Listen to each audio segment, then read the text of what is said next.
Orang banyak pengen hidup yang aman, tapi tahu nggak? Yang paling seru itu justru hidup sebagai perintis. Oke. Pasti kalian udah lihat video tadi berkali-kali lewat di beranda kalian. Responnya tentu banyak dari kita yang udah emosi duluan. Nah, lewat video ini aku mau ngajak kalian buat bahas kenapa respon netizen emosi sama video tersebut. Tanpa basa-basi, mari kita bahas. Pertama, ketidaksepahaman definisi. Permasalahan pertama, kenapa kita tidak setuju dengan kata-kata si anak ini adalah karena ketidaksepahaman definisi. Dia nyebut perintis, mungkin dia menggunakan makna secara harfiah sesuai dengan KBBI. Orang yang memulai mengerjakan sesuatu, usaha pertama atau permulaan. Dari sudut pandang dia mungkin tidak salah. Dia jadi content creator pasti memulai. Dia bikin bisnis baru, itu usaha pertamanya. Ya, meskipun dia dimodalin orang tuanya pastinya, tapi dia memulai, merintis. Dan sesuai perkataannya, yang namanya memulai itu pasti menyenangkan. Yang tidak menyenangkan itu jatuhnya. Sedangkan kita netizen memaknai dan memahami kata perintis adalah orang-orang yang sambil kerja masih mikiran nanti siang makan apa sambil dengar bunyi token listrik. Bagi kita, perintis itu lawannya pewaris. Pewaris artinya punya orang tua kaya yang pasti bantu kalau susah.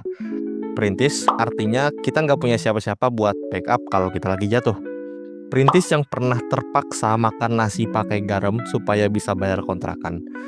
Sebenarnya hidup sebagai perintis itu emang seru. Yang saking serunya kalau kita mati kelaparan, orang rumah mungkin bakal seneng jatah potongan telur dadar buat makan mereka bisa lebih besar. Jadi mungkin bukan si Rio ini yang salah pilih kata. Bukan juga netizen yang baper, tapi karena kita nggak sepakat arti kata perintis itu sendiri. Ya wajar kalau akhirnya kita jadi saling salah paham.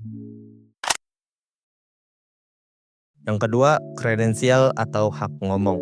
Sebagai netizen sudah wajar dong kalau kita mempertanyakan opini seseorang di internet apakah apa yang ia sampaikan itu valid.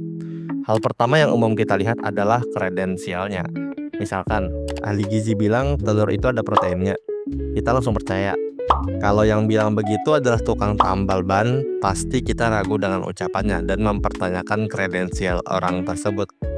Disclaimer, di sini gue bukan bermaksud mendiskreditkan profesi tukang tambal ban, tapi ya kalian ngerti konteksnya kan. Nah, kejadian ini sama ketika yang beropini bahwa perintis itu seru. Kita mempertanyakan apakah yang bilang ini benar-benar seorang perintis dalam makna yang kita pahami. Atau sebenarnya orang ini pewaris, punya orang tua kaya yang kalau jatuh dia masih punya backup safety net yang sangat-sangat aman. Kalau yang beropini demikian, ya katakanlah Deddy Corbuzier. Tolong! Mungkin kita bisa mikir, ya dia pernah dari nol. Tapi kalau ngomong yang begitu seorang anak umur 9 tahun yang di bio Instagramnya masih ada tulisan by parents, dan uang angpaunya aja lebih gede dari THR 1 RT yang kalau kita kumpulin nih 1 RT di sekitar rumah kita. Jelas netizen akan menolak. Yang ketiga, ego. Masih berhubungan dengan poin kedua yang disampaikan Rio ini kan motivasi atau nasihat. Penyampaian motivasi tentu akan berkaitan dengan ego pendengarnya. Motivasi, nasihat hidup itu bukan cuma soal isi pesannya, tapi juga soal siapa yang ngomong dan ke siapa dia ngomong. Gini, waktu seseorang ngasih motivasi ke kita, apalagi motivasi hidup, tanpa sadar kita ngecek dulu, udah sejauh apa hidup lu sampai bisa bilang gitu ke gue. Masuknya bukan ke logika, tapi ke ego dan emosi. Makanya banyak yang ngerasa disuruh semangat sama Rio tuh kayak disuruh sabar sama orang yang gak pernah ngerasain susah. Ini bukan soal benar atau salah, tapi soal relasi antara pengalaman hidup dan hak moral buat ngomong sesuatu. Ya kayak disuruh sabar sama orang yang hidupnya gak pernah antre BPJS. Kan rasanya pasti pengen nonjok kan. Nah, tambahan dari gua, sebenarnya gua ngerasa videonya si Rio ini cuman gimmick marketing timnya doang sih. 11-12 sama kopi 80 ribunya si Timothy. Videonya viral, banyak yang bahas, komentarin, termasuk gua di video ini. Akhirnya netizen penasaran, cek akun dia, namanya makin gede, jualannya makin dikenal.